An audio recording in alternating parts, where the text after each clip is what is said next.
Imaginez-vous en train de regarder un match de football. La tension est à son comble. Le public retient son souffle. Puis soudain, une annonce choque. Un transfert de stars est sur le point d'être officialisé. Et c'est un transfert inutile. Ces transactions qui font gonfler les comptes bancaires, mais qui sur le terrain ne mènent à rien de concret. Intriguant, n'est-ce pas? Eh bien, aujourd'hui, on plonge dans ces transferts qui, franchement, n'étaient vraiment pas nécessaires. Ces achats de luxe, c'est entre guillemets caprices du mercato qui n'ont fait qu'ajouter du poids à la balance financière des clubs sans jamais véritablement changer la dynamique de l'équipe. Et croyez-moi, il y a de quoi être surpris. Préparez-vous à découvrir ces transferts de luxe auraient peut-être mieux fait de rester de l'autre côté du marché. Et qui sait, vous pourrez peut-être même deviner lesquels d'entre eux fait partie de cette liste. Allez, c'est parti les gars.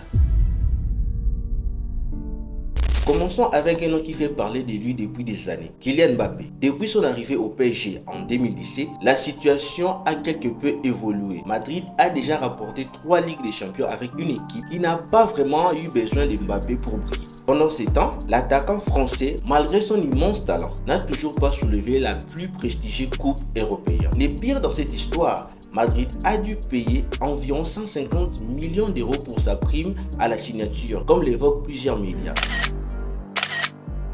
Ce qui, soyons clairs, n'est pas vraiment un transfert gratuit. À comparaison de Messi à son arrivée au PSG, a reçu une prime de 25 millions. Vous voyez la différence. Loin d'être une simple formalité, ce transfert a fait plus de bruit que nécessaire. Et il reste à voir si Mbappé, déjà en grande forme avec le PSG, pourrait réellement ajouter un élément supplémentaire à la machine à gagner de Madrid.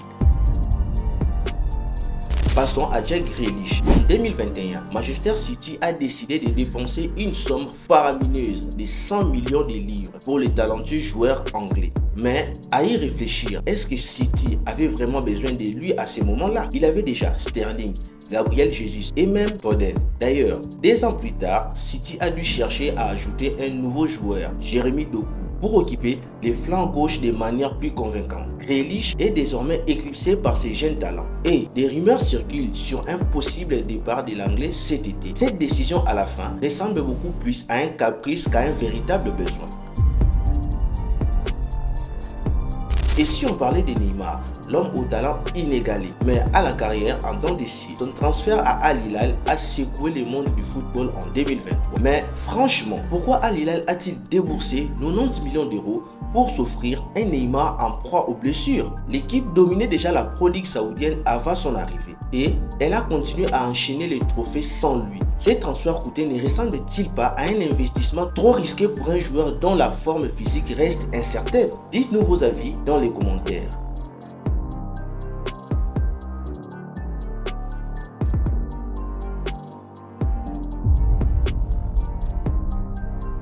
Antoine Griezmann a signé à Barcelone en 2022 pour une somme record de 100 millions d'euros. Mais pourquoi? Griezmann brille lorsqu'il a de la liberté sur le terrain. Mais au Barça, il ne pouvait pas vraiment explorer son potentiel. Messi était déjà là, dictant les jeunes à sa manière. Et Suarez s'est chargé du rôle d'attaquant central. Résultat, un transfert dispendieux pour un rôle qui n'était tout simplement pas nécessaire. Et quand on sait que Griezmann a eu du mal à s'imposer, on peut vraiment se demander si cet achat en valait la peine.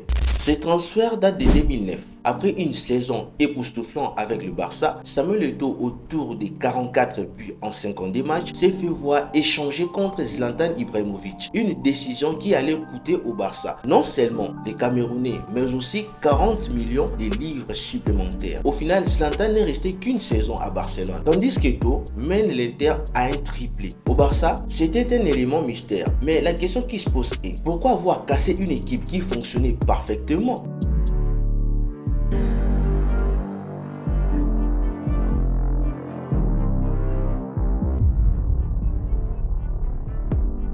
Passons à Romelu Lukaku. En 2021, Chelsea a payé 115 millions d'euros pour rapatrier l'attaquant belge. Une décision étonnante, surtout après une Ligue des Champions remportée sans véritable numéro 9. Lukaku, qui revenait d'un passage difficile à Manchester United, n'a pas trouvé sa place et à peine 1 an plus tard, il a été prêté à l'Inter Milan. Chelsea a vite compris qu'il n'avait pas besoin de lui et l'histoire n'a fait que confirmer que parfois certains investissements sont tout simplement une erreur.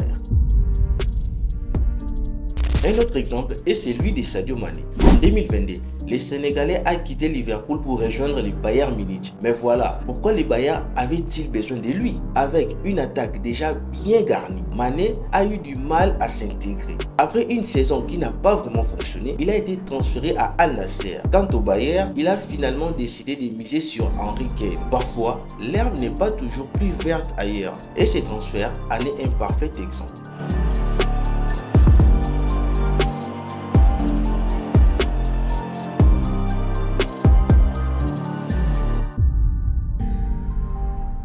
Retour à Madrid avec l'arrivée d'Eden Hazard en 2019. Le Belge était censé remplacer Ronaldo, mais surprise, Madrid avait déjà son remplaçant tout prêt, Vinicius. Hazard n'a jamais retrouvé sa forme au Real.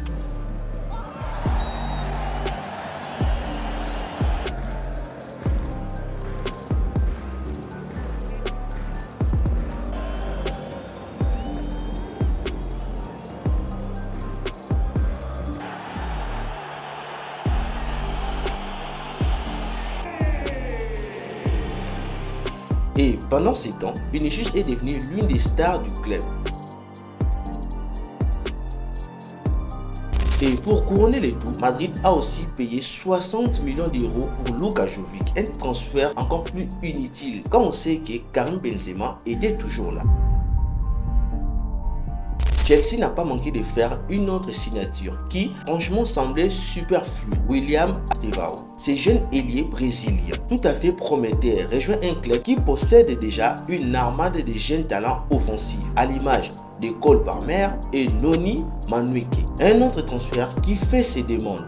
Pourquoi? Les transferts sont souvent des sources de débats et parfois même les clubs les plus prestigieux prennent des décisions qui semblent plus ambitieuses qu'opportunes. Alors, quelle est votre opinion? Mbappé à Madrid, un ajout précieux ou un cadeau empoisonné? Quel transfert vous semble le plus inutile? Laissez-nous vos commentaires et n'oubliez pas de liker et de vous abonner à la chaîne. A bientôt pour une nouvelle analyse. Ciao les gars.